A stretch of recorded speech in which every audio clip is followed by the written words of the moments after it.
Or you guys can ask questions on keeping freshwater aquariums, whatever it may be. This is a great forum to get your help because there's a lot that can go into this hobby. And for us at all levels, beginner, novice, expert, this is the place. Matter of fact, this is a very unique fish room. You hear that? Nothing. Super quiet. Not like all the filters and all that, which, don't get me wrong, filters are great. They have their place and definitely do a lot of work too. But that's what's so unique about this live Q&A is you have this perspective as well as the whole audience that joins us on these. And let me go ahead and get into live chat. Hello, and good to see you guys in here. Super, super exciting day for me. Although I'm like beat, like sore, super tired, I am here, but I am excited because today was actually the first, or well, is the last screen got put on to the enclosure. So that is finally done. And this is the first time that I can kind of wind down from that project, which almost really feels surreal because I've been so hyper focused on getting that thing put out, which I'm excited to share with you guys here in the future. But such a relief. And now finally get to hang out with you guys and also share the good news with you guys. So it was a mission and it's pretty much done. The only thing I got to do is the doors for the enclosure. I'm thinking about just doing magnetic screen. That way I can get in and out of it easy. If not, I'll probably build some swing doors. I don't know. Still trying to decide that. But I think I'll just probably buy one of the magnetic screens to start that off. But yeah, it's such a relief. Like like I said, it's surreal just having that finally up. I didn't really get to enjoy it that much because like it beat me. Like I've been putting so many hours into that thing. Um, Queen Blah of Ghosting says, "What is the difference of the shrimp Neocaridina and Caridina?" So it's a different type of species altogether. Um, the Caridinas all tend to like softer water parameters, and the Neocardinas tend to like harder water parameters. So it actually helps divide them in those different categories. There's actually like paracardinas as well. And but the most commons are the neocardinas and the caridinas. But for the most part, that's the biggest difference. The females look the same, males look the same. Sometimes some of the caridina species can get a little bigger unless you have a really robust line of neocaridina.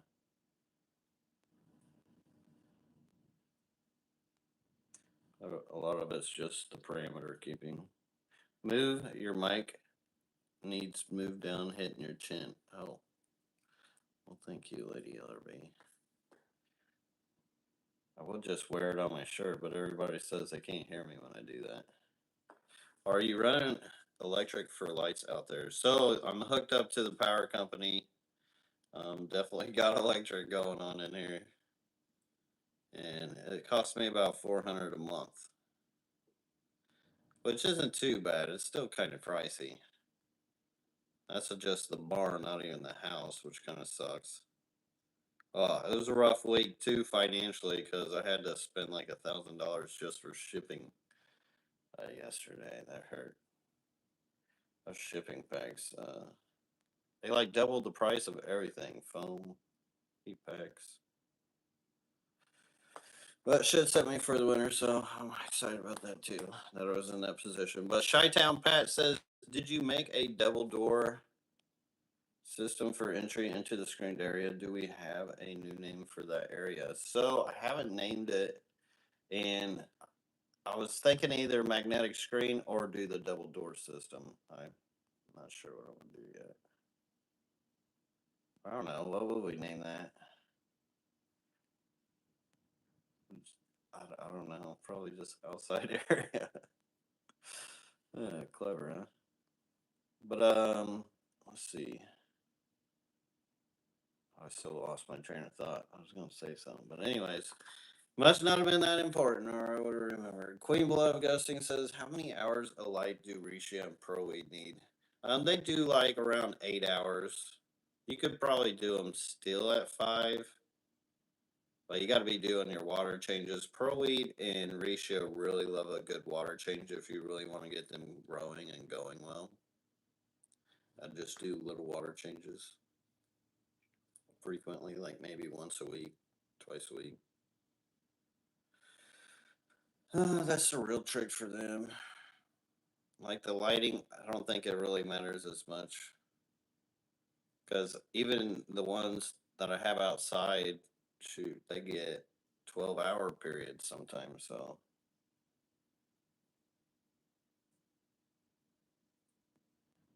I like they're too picky about the schedule as long as they get some.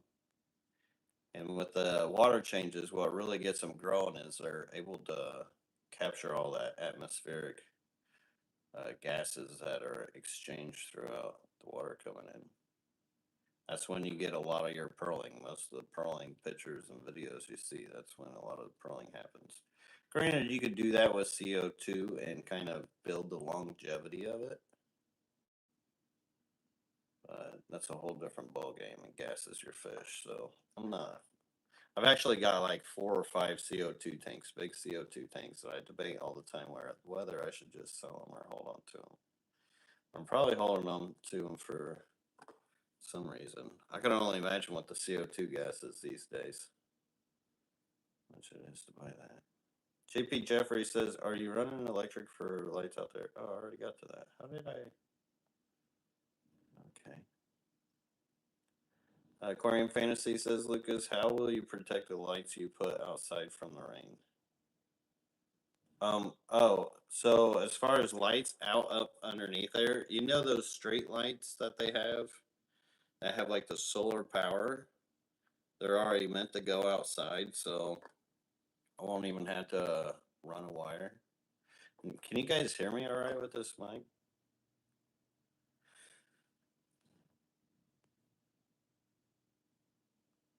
But yeah, I think I'll just do one of those street light, like not one, but quite a few of those.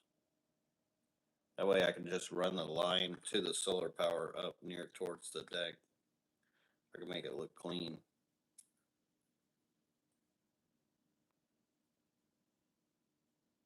And Asaya, Arkansas, member for 25 months.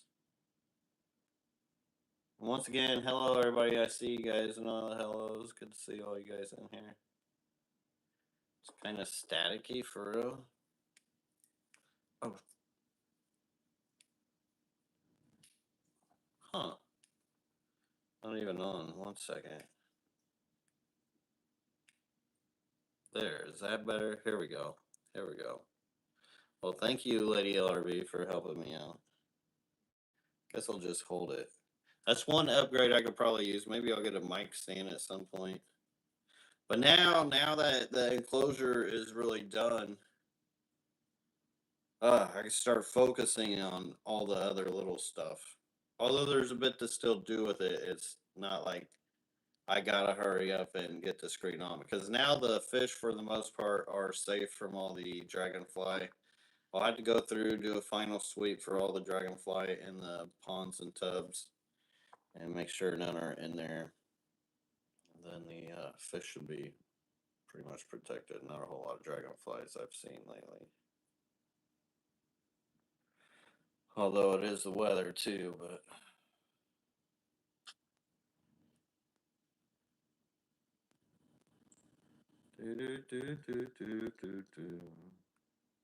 Braden Meadows is sunshine. That's nice. Oh man, it's been pretty nice this week too. Like for some reason, I keep looking around and I finding babies in tanks that you wouldn't even think the babies would be able to survive in those tanks.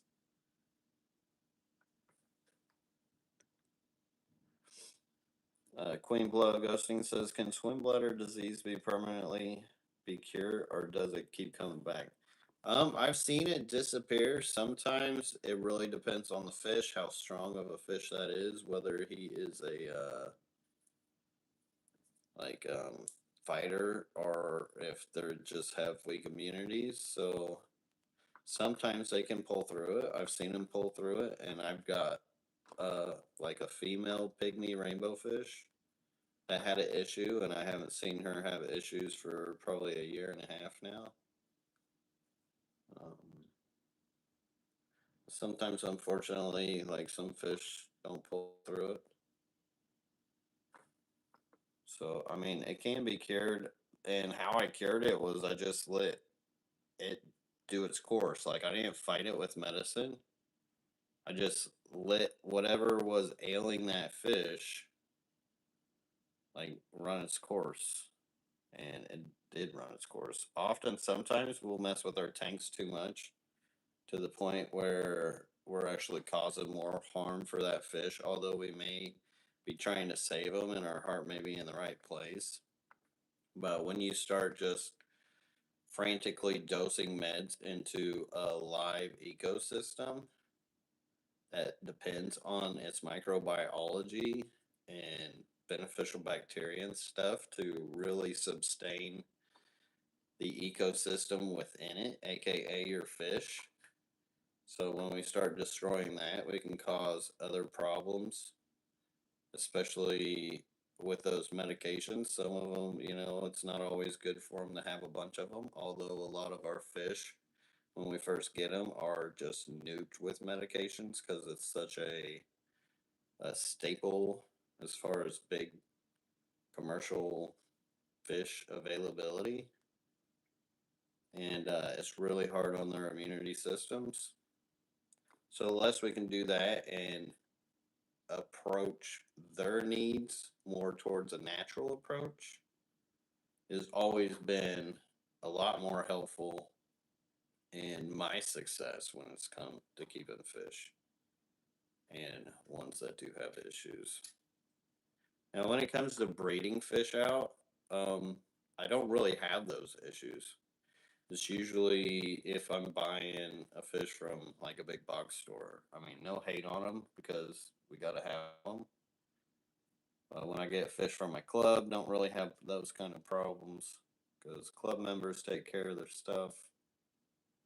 So I usually don't have to deal with much. But I definitely have dealt and seen a lot throughout all these years.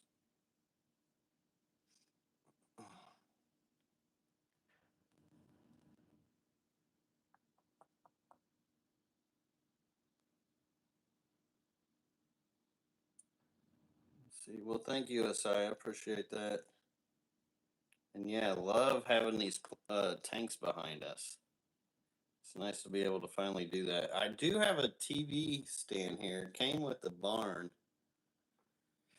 I don't really have the money for the TV yet, but I don't know. I've been trying to decide whether I want to just take that down or pop a TV up there. Not that I really need it so much. Aquarium Fantasy says, Lucas, do you have a plan for outside project if a hurricane comes? So as far as the plan, I don't really have to like worry too much. Like if worse comes to worse, it broke a couple screens, I would just have to replace them. So I built it to where it's very easily to replace the screens and shouldn't be an issue. And as far as the wind that I can stand up to, it's does pretty good job already. We've had a lot of gusts lately, and like I built the screens tight. Like that first one I showed on the short, I built it kind of loose, and for some reason I don't know, nobody told me to like just make it tighter, and it surprises me because everybody was telling me to do it certain ways, which were good because that's a great way for me to brainstorm as well. Not only does this help you guys, it helps me as well, just in the share of wealth of knowledge. And so I had just learned how to work it and just keep it like real tight and roll it out, which will all be in the video, and just make it tighter. And It doesn't even move. Now, in the future, though, like another protection that is planned for it is when I get the new barn, hopefully sooner than later, and that new barn will actually act as a blocker for that as well at some point. Besides that, it would be nestled up between woods and barns that hurricane won't really do anything to it.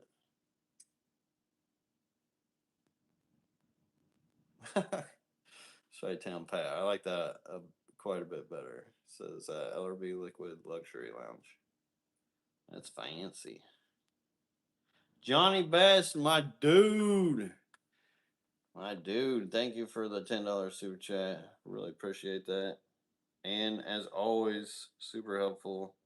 Because it's kind of crazy, like knowing my future and like that I want a barn with more tanks and stuff like that. I'm looking at the next, I don't know how many years of like sayonara every dollar I make. But when I get done with it, it's going to be epic. It's going to be awesome. And I already like, guys know I have a ton of tanks. But there's a reason why my channel is named Never Enough Aquariums, because still in this barn and what I've got going on out there, I just feel like there's just not enough tank space, especially for babies and whatnot. And to be able to just operate it all, just to me, that's the dream. That is the dream. Oh, and Aquarium Fantasy, thank you for posting up the website. Meant to mention, thank you guys all for your orders. And those are all shipped out. And everything's been renewed in stock. All ready to go. Lucas, how big is the outside room? Shoot. I might actually, hold on. I think I got a piece of paper here that actually tells me the dimensions. Exact dimensions. I'll just show it to you. Yeah, 40, because it's kind of a weird layout because it goes around the barn. I don't know if it comes. Oh, here we are. So it's like 30 and a half foot by, what is that? Okay, yeah, 30 and a half foot by 28 by 40 by 41, 43. And then the inside's 30 and 22. It's pretty good size. I built it as big as I really could build it.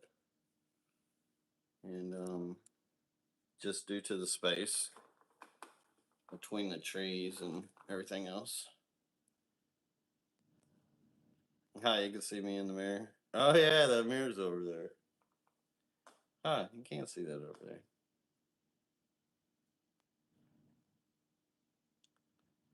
All right.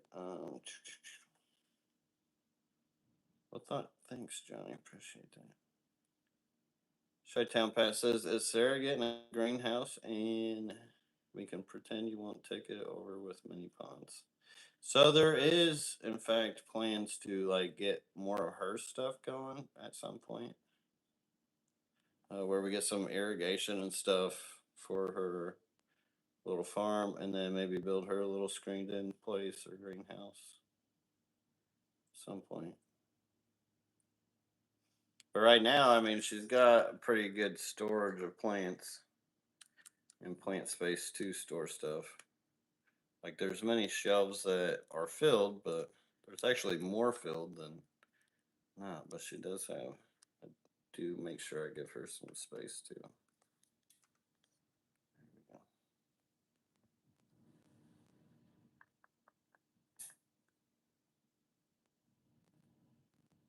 What's the story with your killifish collections? As far as what? God, I've collected all kinds of killifish throughout the years. I would just type in LRB killifish and binge watch a lot of those, because there are some amazing, amazing fish and knowledge, especially with the tour that I did of God, what's his name now? I was just thinking of it. Jack Heller. Toto Schmeckerin, or whatever that is.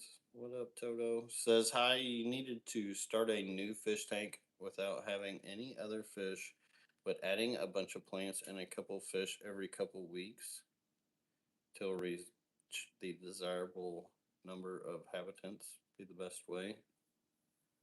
So if you had a new tank and you added a bunch of plants every couple of weeks, add a couple fish, yeah, that is the best way to get the most like desired number of habitats. That's the best way to build up any kind of new tank is you want to build it up slowly. I know it's easy to want to buy all the fish when you first get there. Trust me, I definitely know that. But it is best to just add them here and there. That way, Nate, you know how they'll interact with each other, as well as just building up the biology for them. 1,000 tanks might be enough. It might be. Maybe. You know what's crazy though is like that's not really unfathomable at this point in my life, which is wild to think about. Because I started off with like one tank, then 3 tanks, like 13 tanks, and then it got crazy up into the hundreds until I sold all those at the last fish room, and then building up hundreds more. Let's see. Root says, any tips you have for keeping Luigi Repens tall but lush at the bottom? I got some from you recently, and I wanted to go ahead and be proactive. So it actually does a pretty good job at staying pretty lush and tall. What I usually do, matter of fact, let me try to clip this back up, and hopefully it's tolerable. Doesn't go hitting my chin and stuff. So I need hands if I want to get up. All right, so we have the Luigi Repens here, Archeata. What I do is I usually pick mid-level, and I'll pick that off for my toppings. And what will happen is, let me see if I can find one. I don't really see any up front. But what usually happens is where I'll pick it from, it'll split off at the node, and then it'll grow out more lusher ones, but twice as many. These stake antlers are always so distracting to me.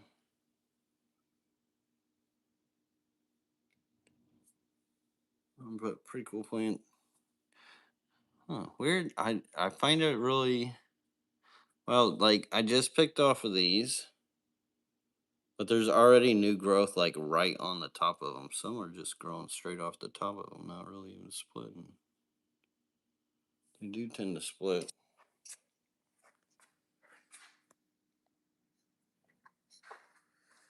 Right. So I hope that helps you. So you don't really have to do anything much. Just if you need to trim it, trim it. But I wouldn't trim it until it was really trying to like poke itself out.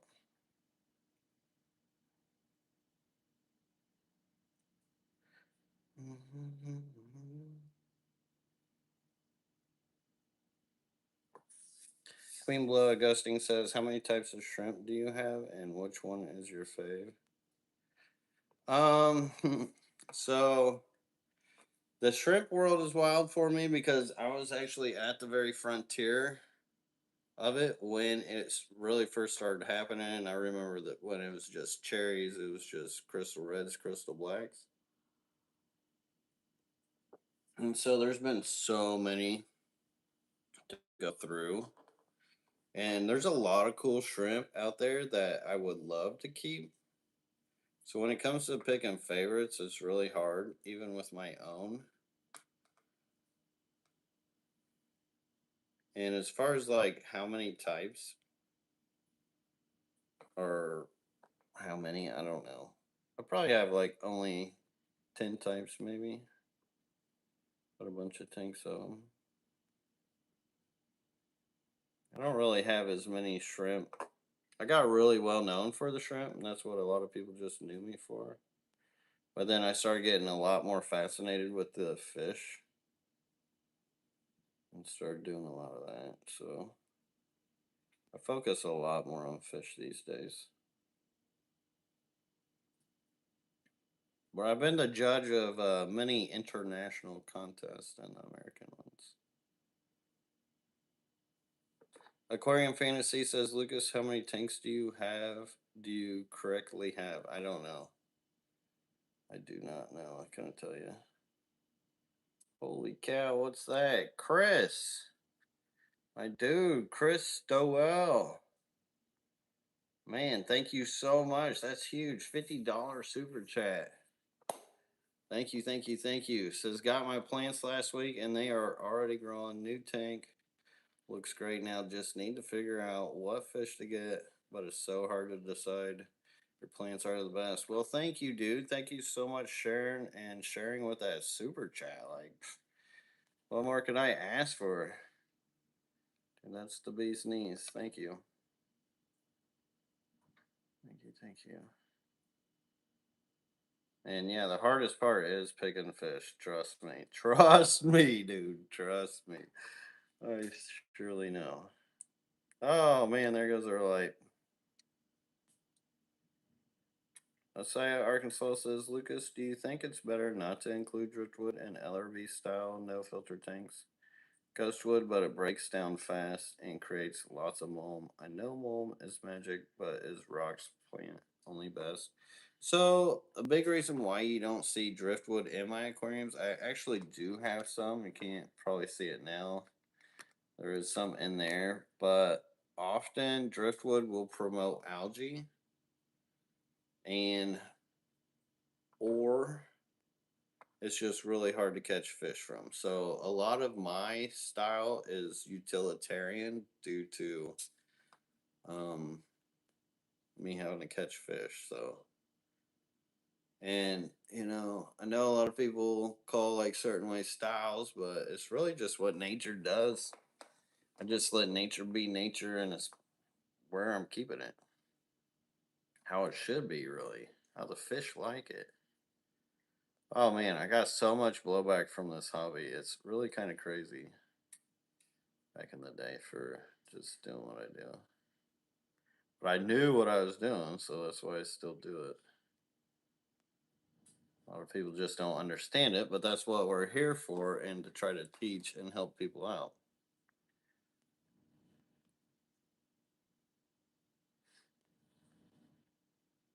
And fish, because really it's for the benefit of the inhabitants.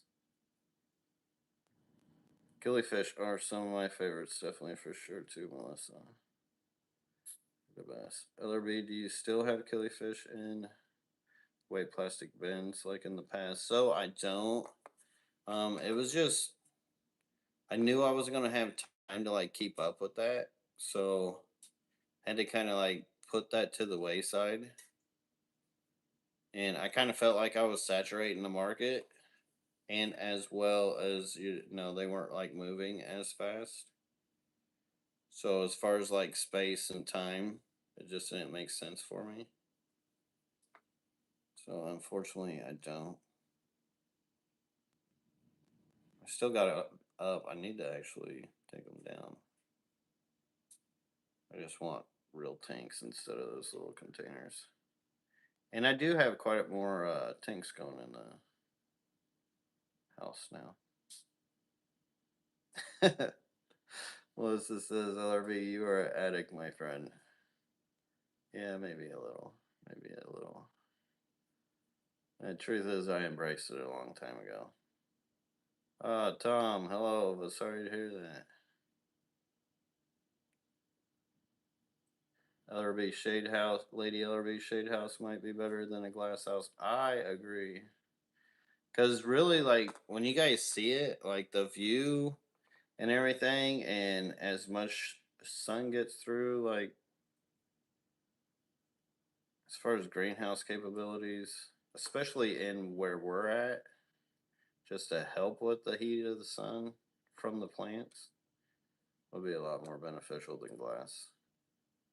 Aquarium Fantasy says, Lucas, when is the last day you will be shipping before it gets harder to ship fish because of the holidays? So the only thing that happens is we don't ship the week of the holidays. So if there's a holiday that week, like after Wednesday, then we just won't ship and we'll wait till the next week. So that's the only real cutoff that there is. Besides that, we got heat packs of all variety for wherever they may be going to best provide the heat that they will need for the time and space. I actually get 40-hour heat packs and 72-hour heat packs and 96-hour heat packs. That way, depending on their weather throughout the time, I know how to ship them. And I go to the NOAA website, which gives me the whole climate for the United States and its whole forecast for the next 4 days. And that's how I think that gives me a lot of success for my shipping as far as really getting it down pat and doing that for as long as I have. Yenzer's Aquatic says, hey bud, just stumbled on your channel, been keeping fish a long time and was going to set up a 40 breeder. What would you fill one with? So when it comes to aquarium, it's definitely personally connected in my opinion. Like beauty comes from the eye of the beholder. Like what you should fill in with it should come from you. But if I were just starting a tank, I would get some natural sand or dirt, like just from my yard. This is how I set up my setups. And that way it's got all the minerals, organic stuff that can help your ecosystem out without the predatory stuff. So I don't get it from a pond area. You get it from a pond area, you're going to get a bunch of unwanteds probably. And I would just do that, and then it's just substrate, water in a box, add plants as wanted, add fish as wanted. That's pretty much it. Start decorating from there. The canvas is set.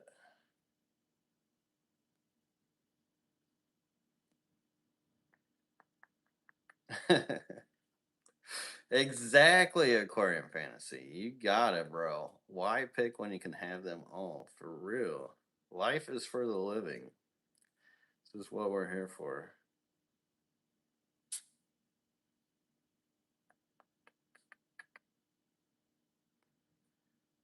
Oh, Lady LRB says orders need to be in by Tuesday, 12/16 to go out this year.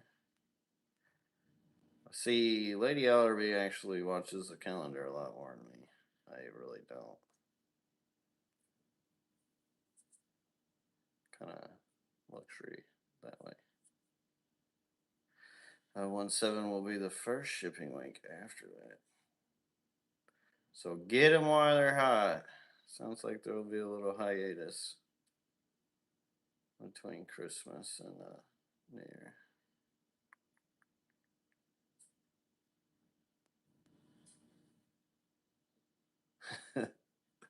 Crystal says, wish I could have them all, but my wife is already mad about another tank. This makes 7. You know, I got a bit of flack. I didn't get a whole lot, but there was definitely, I don't know how many times I heard, don't you think you have enough tanks? I heard it, but that was about it. Then, yeah, you guys know the story. Got a few more now. It's to me like if they really love you, they'll support you. I know it's like, oh, I don't know if I should test my baby that way, but life is short. Make sure you got the right one.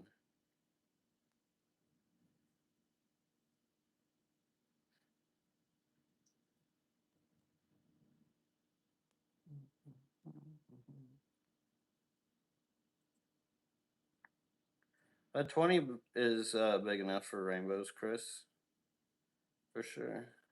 I actually keep a lot of my rainbows in 20s. 20 highs, 20 lows. Pseudomy ghouls, more 20 lows. 20 highs is actually would be my preference over the 20 low or long, they call them. Johnny Best, or yeah, it is Johnny Best. I was like, I know that avatar. Thank you again for the $5 super chat. Appreciate it. It says every fish, shrimps I order from the was the first of all my orders that have bred the fastest from all other lines from pet shops and breeders. Well, I appreciate that, Johnny. And I tell you what, it really does make a difference. I know a lot of people just probably think, oh, I'm just trying to sell my stuff. But excuse me, I'm really not as much as, I mean, obviously, I'm trying to sell my stuff because I'm trying to build fish room here.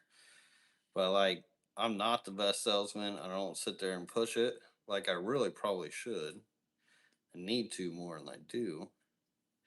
But when you get fish from hobbyists compared to big box stores, it's almost a night and day difference. And I know this from being a hobbyist myself and the experience. So that's what I try to bring to you guys as well. So thank you, Johnny. I much appreciate your support and love for that.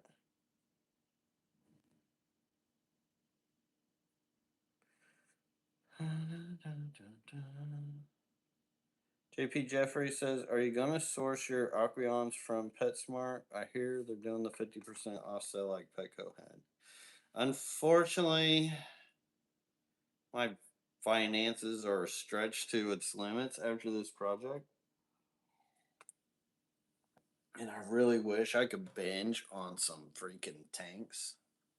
Oh, you know, I wish I could binge on some tanks, but yeah, PetSmart's pretty much the only place I can source my aquariums. Oh, and Pet Supply Plus. Pet Supply Plus has them too. They actually do the deals usually at the same time as well. And they usually stock up more than PetSmart does. But if you're in Florida, you didn't hear that. Because I got to have them stock up some tanks at some point. Oh, I'm just kidding. You guys can have at it. You know, I don't control the tanks. And more the merrier for everybody. But yeah, I so wish I could. Oh, I so wish I could. Unless, like, a bunch of you guys started ordering stuff online on my website, LRBAquatics.com. Maybe I could.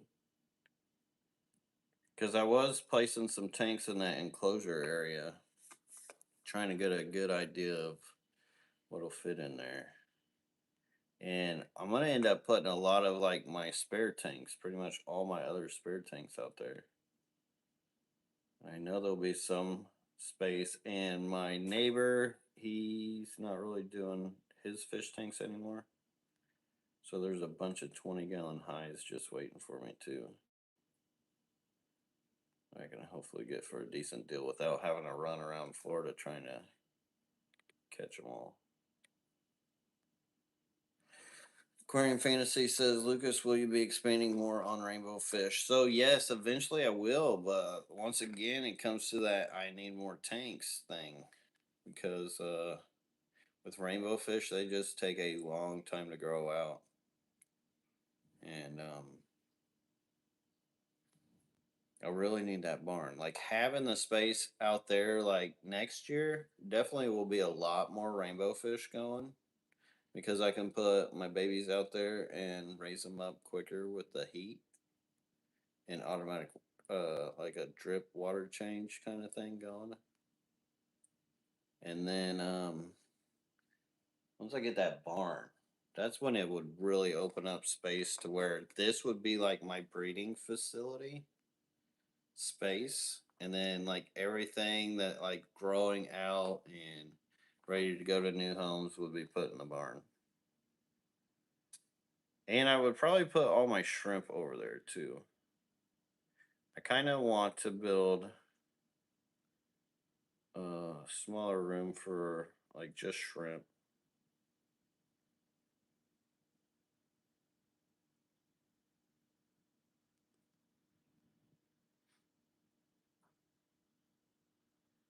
Let's see.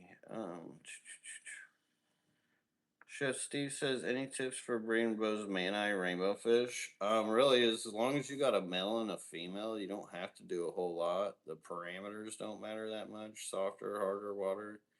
They're not real picky. Having it up towards the upper 70s can help, especially with like raising the fry. And if not up to like low 80s, and give them a spawning mop or moss or something somewhere to throw their eggs if they're not already throwing them. If you don't have, like, if you got them separated in a tank and they're a breeding size, like, you'll see them spawning. Sometimes the eggs can be hard to see, although you think, like, sometimes you can see them well, but sometimes they're really good at hiding them. Let me put it that way. But they're not really tough to breed. Rainbow fish are probably one of the easiest to breed. I have some rainbow fish colonies that literally have babies in their tank currently. Like I could go fish them out, like with the adults and everything. So if you do a proper setup with a lot of plants and top floating plants, it could actually help your success if you want to just even colony breed them. Queen Beloved Ghosting says, I'm planning to use fluval soil and I was wondering if I should keep testing for ammonia spikes. So, I mean, I've heard a lot of things about fluval type soil and the ammonia. Like, as far as the plants, if you got plants in there, plants absolutely love ammonia and let them go. But as far as like your fish, that's why I'm pretty sure they do recommend like waiting at least 30 days or so using that kind of substrate. But I don't personally have a lot of experience with it. I was never really a fan, to be honest.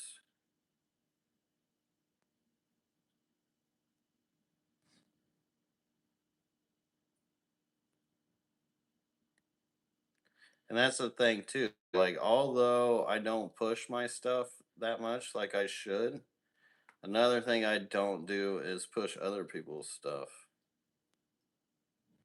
unless I believe that it actually is helpful and works good. It's one thing you guys really never see me do.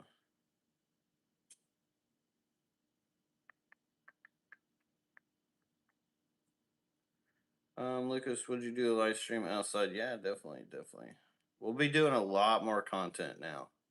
Now that this enclosure is done, like the putting the tanks up and stuff, that can come as time comes. Um, but the screens are up, the fish are protected. That was the main thing. What I was really fighting, trying to hurry for,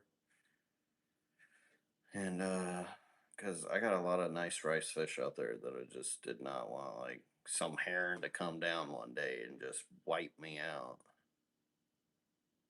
It would have been horrible. So now I can breathe on that because I've been growing them out for quite a while. We'll definitely do some live streams out there. A lot more content coming. Speaking of which, did you guys see that short of that Oscar that kept jumping? So I have been training him, and I finally figured it out. Like after I did the short, I was like, I know what's probably got him jumping because now that he's not in there, the frogs and stuff, like they're always jumping in and out. So he's probably watching these frogs jump in and out all the time. And that's what maybe got him jumping. But I would go out there with my food and just get him to jump. He would do it all the time. Now I kind of didn't want to train him for that because I didn't want to like jump out of the tank. But now I just keep a top on. He's never actually tried to jump in here, which is good because I don't want him like bumping his head or nothing. And then get like an infection. That's another thing with these natural aquariums, like I keep, is when fish do bump their heads, they tend to not get infections as if they would in like a more sterile environment. They may get like some white on their head, but that's like the equivalent to scabbing for us.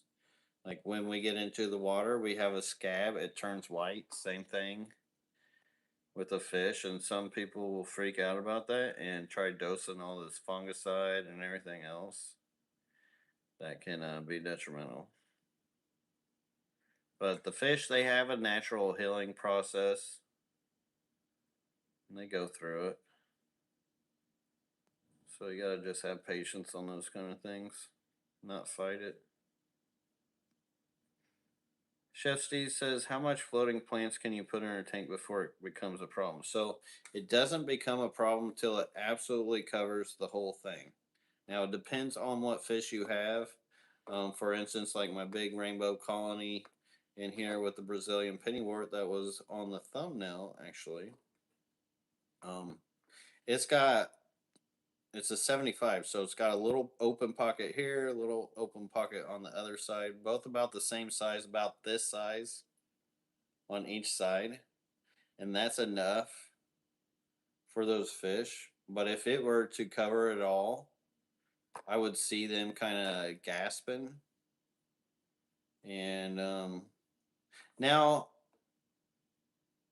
I don't know this 100% too. Like I seen it happen, but now that I think about it, there was one of them that passed away. So there could have been something as well with that one passing away that fed something else, while there wasn't a lot of while there was a lot of plant cover over the whole thing.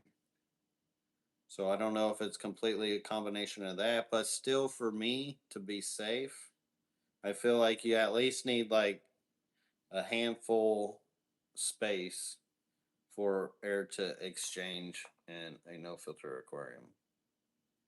But you can cover a lot of it.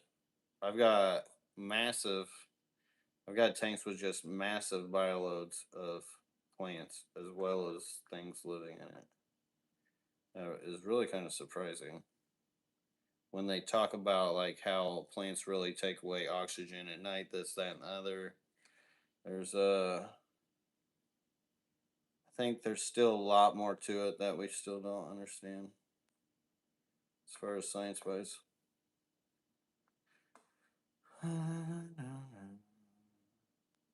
It was pretty wild. Johnny Best says, "I know you can't bargain with hoarders, but I am always wondering if you have a favorite species that you won't put a sell sign on it." So there's a lot of stuff in here that I do not have sell signs on because I am a fish hoarder, and some of them are even just basic.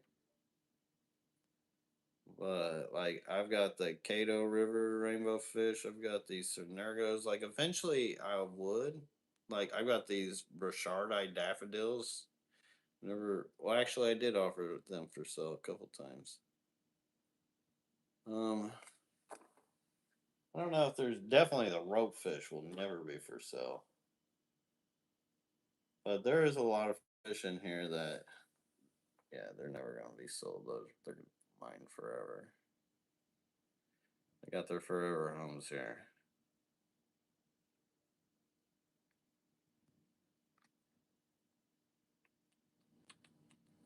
What came of that Zorro golf cart? So I still have the Zorro golf cart. Unfortunately, the batteries have been kaput. They're dried up, crispy, and it's like $1,200 for replacement batteries, and just have not had money to put towards that yet. Leopardo says, "Lucas, what is your opinion on half beaks?" I absolutely love half beaks. I used to keep them a lot, and I would get the most beautiful colors out of my Celebes half beaks with the black and red on them. Like all the pictures you see online of Celebes half beaks, like their color is nothing compared to what they really look like in a no filter setup. They love no filter setups. The only reason why I don't really keep them anymore is just the fact that they're jumpers. I've been trying to like steer away. Same reason with killifish. Because I really don't like tops on my aquariums. I don't like to see them. I like the open look of open top of aquariums. It's just so personal for me. Now I do make an exception for my barbs and my hatchet fish, my rope fish, and my Oscars. But besides that, I just trying to steer away from jumpers. But I had bred out a lot of the Celebi surf for a while. And you need a lot of space to really breed out a good amount of numbers for them. Or at least always be ready to catch the babies. I absolutely love them. And Janice Ludberg, always good to see you around. Thank you for becoming a member. Appreciate that. Yeah, glad to see you in here. Aquarium Fantasy says, Lucas, would you ever get archer fish for your outside ponds? No, they're cool. You know what? Now that you say it, like usually I'd probably be like, yeah, nah, I don't know. That would be kind of a cool one to try to breed, given the proper setups. But I don't know. I wouldn't. Probably ain't gonna happen for a long time if it did. Member for 20 months, Vincent. Thank you. Thank you, Vincent. Says, are you saying that see something and immediately freak out and try everything all at once isn't the correct answer? Yeah, not with fish. That's for definite. That's for definite. But good to see you in here, Vincent. And really driving that point home because it's true. And, you know, sometimes we got to repeat to really get it to stick to the brain. Chef Steve says, what plants are good in a goldfish pond? So in my goldfish pond, I've got actually a lot of crypts. There's actually a lot of little things going on in here. Let me pop you guys off there. Oop. Looks so dark right now. Dark and scary. What's that guy doing? Doing somersaults. What are you doing, buddy? You just be swimming like that sometimes. You guys know goldfish are a bit derpy. And see, they can actually put their fins down, relax at night. Not have to stress trying to stick up with no filter while they're trying to sleep. And they will put themselves to bed.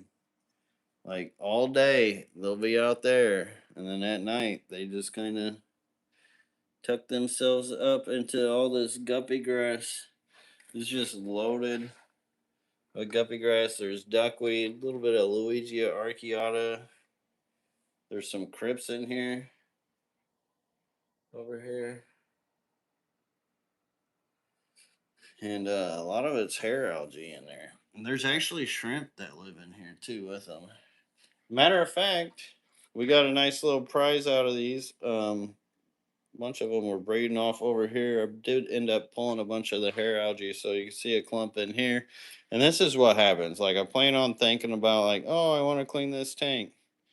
And then, you know, breeding happens. And what do they love to breed on more than anything? Hair algae.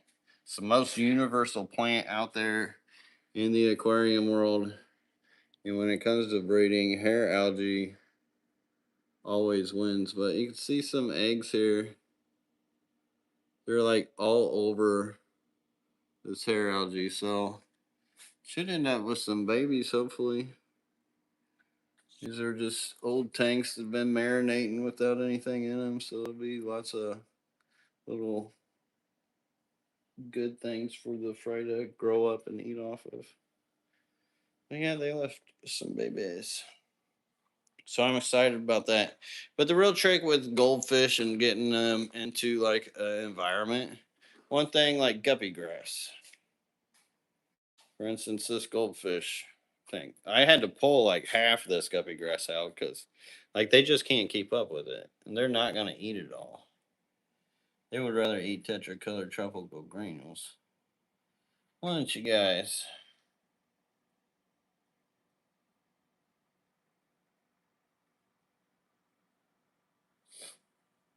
Mm-hmm. Jeff Kane, thank you so much for gifting those memberships. Appreciate you, Jeff. Always good to see you. All right. Yeah, Queen Blah. I don't know about why duckweed dies on you. A lot of times if they get pummeled by filters, it'll kill them. Leopardo says, Lucas, I bred a pair of Ivancara bimaculata in my local water, and now I'm trying to find them homes. Spread the species out and make it more common. Yeah, Ivancara species are beautiful and very, very uncommon. Send me an email. I might be interested. Give me some pics. I can probably help you spread them out. Look at that little guy. Ain't he cute? These are my minis. These are my runt goldfish. Look, he's eating a hair algae. Mission Impossible way. What are you doing, fella? All right. Dun, dun, dun, dun, dun. Last time you were here, I had tanks on the floor. Oh man, tri-savage cichlids. A lot has changed. No more. Well, there's still tanks on the floor, but they got bigger. They did get bigger. There's a few we got going on, and you know, could always use more.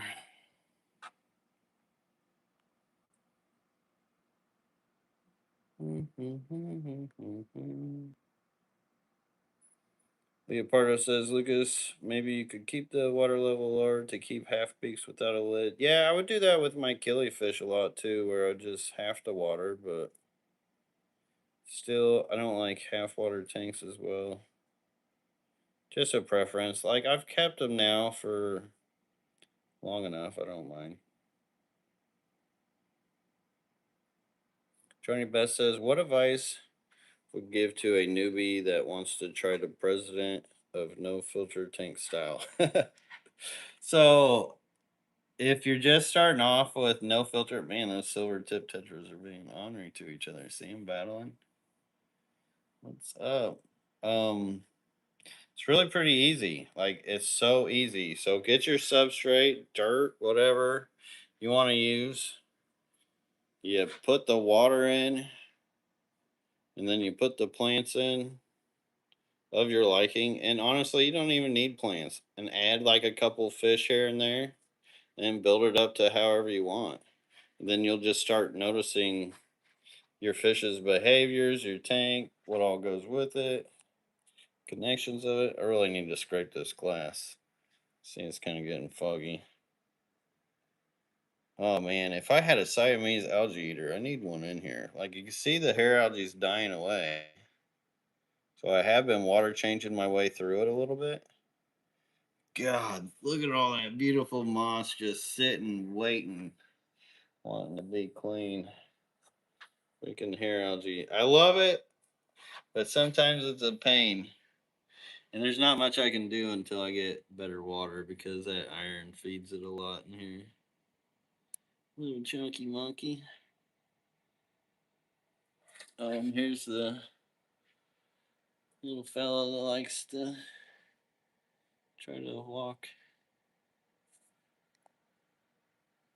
Luckily, you don't try that in here. All right, let's see. Who's looking at you, real fish?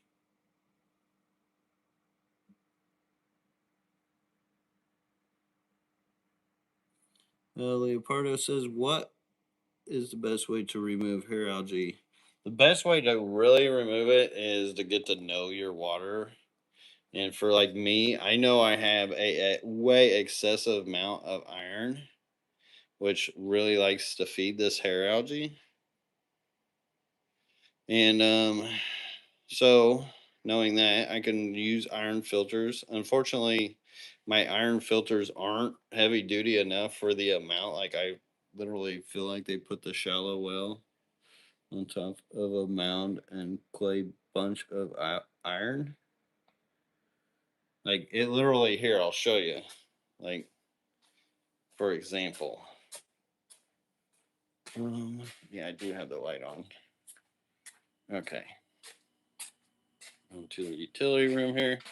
Iron. Look at all that iron. Like it's a shallow well. Terrible water here. I mean, I still make it work. You can see this is a brand new filter. I've probably put this in like 2 weeks ago. And maybe 3 weeks ago. You see how much iron is in it. And I have a atmospheric ion exchanger, which is supposed to take the iron out at the well. And there's still that much in it. So eventually I would love to get a deep well and or get the deep well from the house over to here, and it would literally change a lot of things within like how much easier it would be to keep up with these tanks, because I can control the mineralization of the water a little better. But if you aren't doing that, the best thing to do is water change your way out of it. Sometimes it'll just happen because you'll have organics that break down, and the algae loves to eat off of those organics as well. Like a lot of excess nutrients, and it's easy to get excess nutrients in many forms and ways. And dilution is the solution, and why 25% weekly water changes is the best way to work your way out of it. Because, when you have planted tanks, especially when you're doing those water changes, as I mentioned earlier in the live stream, you get that atmospheric exchange of the gases that bubble up everywhere, which provide good beneficial growth for your plants to pull those nutrients away from the algae. And at the same time, that oxidization is hard on algae. Now, when it comes to like sponge filters, it doesn't quite work the same way as far as like the way things gather the oxygen. And I think it's just the way that all those small bubbles get up and underneath and collect and attach. That make a lot of the difference when it comes to the doing those water changes to outbeat algae. So eventually, I do quite a few more water changes on this. This moss will puff up. The algae will pretty much be obsolete. There'll be so much biomass of the moss, and it will grow up, and it will balance it all off. There's some nuri crip hiding in there too.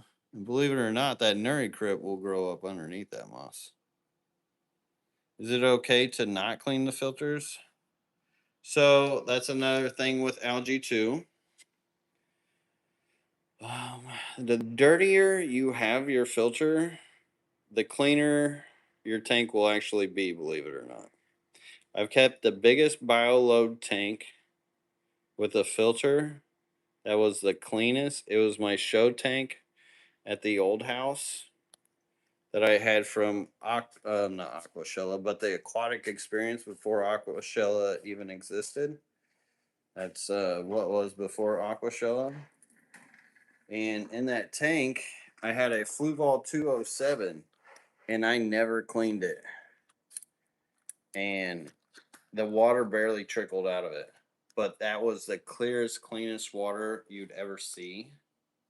But there's another fine point to it too, is if your filter's collecting a lot of like bigger debris, it's best to like give it a smaller like clean out. That way the like leaves and stuff don't have to break down and feed excess nutrients to the tank. You can pull them out that way, but just don't overly clean your filter. But the more beneficial bacteria you have in that aquarium on that filter and media, it works the same way as like a wetland filter would in like a pond system. Like you push it through all this like sand and microbial stuff that literally clean out impurities. Kind of like a sump tank in an algae scrubber. Which that's something you don't see hardly ever anymore, are just algae scrubbers.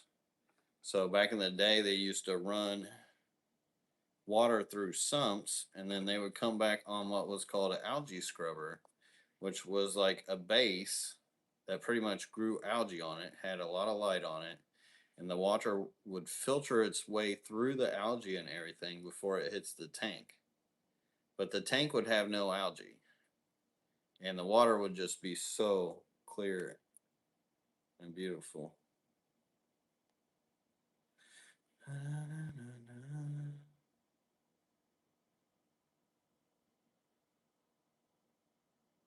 And hello, everybody that's coming. Good to see you guys.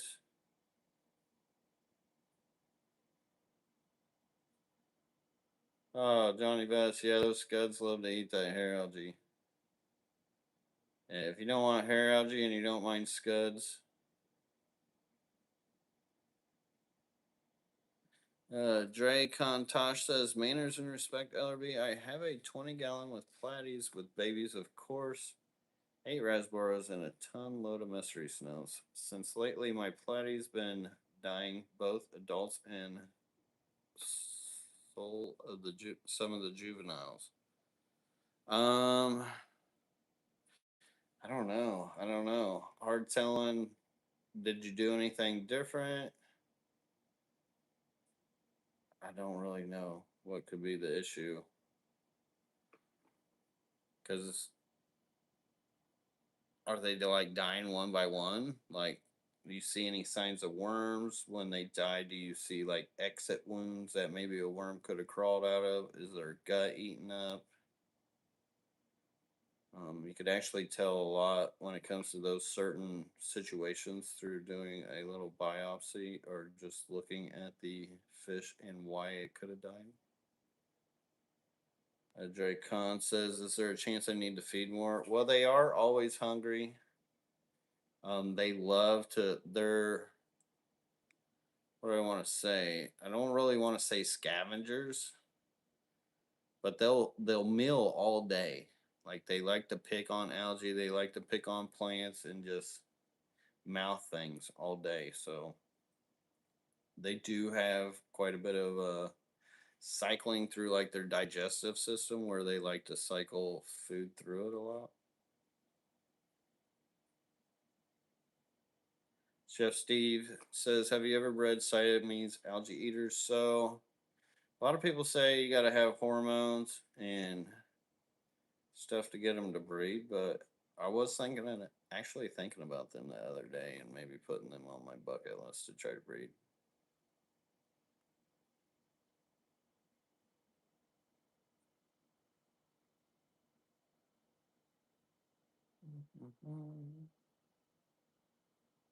All right, let's see. Lucas, how deep do you want the new well for the better water?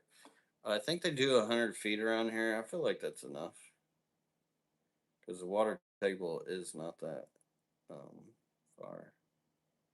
I imagine the well I've got, the shallow well, is probably only like 10 foot, 15 foot top. And it's just who knows what I'm getting from any runoff from fields and stuff like that. So when you get that deeper water, that's 100 foot down. It's a lot cleaner. But it would have to be in a different spot too, because although you can get a deep well, if you still puncture through one of those iron deposits, then you're still gonna get a bit of iron. But I shouldn't get as much. So part of me wants to just tube in what's at the house. But then I got a Lady LRB doesn't like that plant so much. But it shouldn't really matter because it's just how water flows. Queen Blah says, "I was wondering if I stop siphoning the poop of my goldfish and the substrate is sand and the other one is tiny rocks, will they be safe?" So I don't siphon the poop of my goldfish. It will break down, but at the same time, I allow a lot of microbial growth through my systems naturally. So that's what eats up the waste, is it breaks down as all the microorganisms eat it up. So that's the real trick. Now, if it's in like a more sterile environment, then I probably wouldn't recommend it as much. But it's kind of like my Oscar now, which of course his lights off, but he drops big ones, and they can be unsightly, but they disappear in really just a couple days through all the beneficial bacteria and stuff. And that's with no filter. Now, if you have a filter and you have all that, that's why it's good to keep a filter dirty, because it does have all that microbial growth to be able to um, take up all that excess nutrient and waste from that fish that's doing this business. Johnny Best says, I have aqua neat lights, but no algae. So if I dose easy iron from aquarium, will it boost algae growth? Really depends on your water and how much iron is in there as well. But personally, I don't know if I would dose it or not, because like usually what those ferts are used for, and to really get the best value out of them, is if you have RO water and you're trying to remineralize a blank slate. But a lot of us will get ferts, and we already have a lot of mineralization within our aquarium, or within our water coming into our aquariums naturally, especially iron. And iron's a micronutrient, so um, the plants don't really uptake it so much. So you don't need a whole lot of iron. Now you can't really overdo iron, but when it comes to like battling algae and having excess nutrients, it helps to try to minimalize your iron. So more than likely you don't need it, because if you're in New York, I imagine you got iron in your water naturally. So I would focus more on like dosing your macros.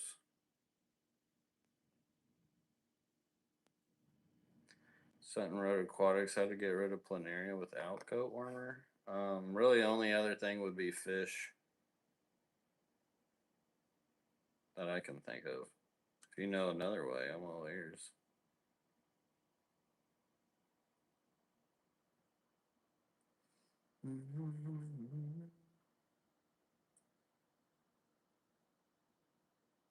All right, I'm not seeing any more question marks. Oh, let's see. Dracon Tosh says I was messing with the plants and moving stems more to the back. I didn't get to see them. The snails covered them before I could get a chance to observe them. Yes, they were dying one by one over a matter of time, maybe 2 to 3 weeks. So there could be aggression in there. Who knows? Between like the hierarchy of the platies, sometimes that happens, and maybe they're trying to kill off one's babies, and who knows the drama within that tank. Without seeing the bodies, it's really hard to tell. But it shouldn't be anything from you messing with the plants or nothing, unless you had lotions or anything like that on your skin. I mean, we got to be careful when putting our hands in aquariums, especially if you wear lotions and fragrances and stuff. But all right, well, we are well over the hour mark, and really enjoyed hanging out with you guys. So excited to finally get some rest here. Like tomorrow will be the first time I get to rest. Well, not true. I got to mow all day tomorrow, but to me that'll be like rest, and I don't have to like hurry to try to get things done and get up super early for like the first time in a long time. Ah, it'll be so nice. But holy moly, right before I'm going, Swamp Rabbit Aquatics, thank you so much for the $20 super chat. Appreciate you, Swamp Rabbit. Says Merry Christmas. Thanks for the great streams. Well, thanks for joining us, and hope you had the greatest of holidays. Merry Christmas to you as well. And I can't believe it's that time already. Because how much did it cost for the well filters of the fish room? I don't even remember what those are now. I think there's like 60 for the housing, 30 for the filters, or something like that, or 20 for the filters. All right. Well, I appreciate you guys. Thank you. Thank you all so much for hanging out. Until next time. Peace. I'll see you on the next one. Da da da da da da da da da da da da.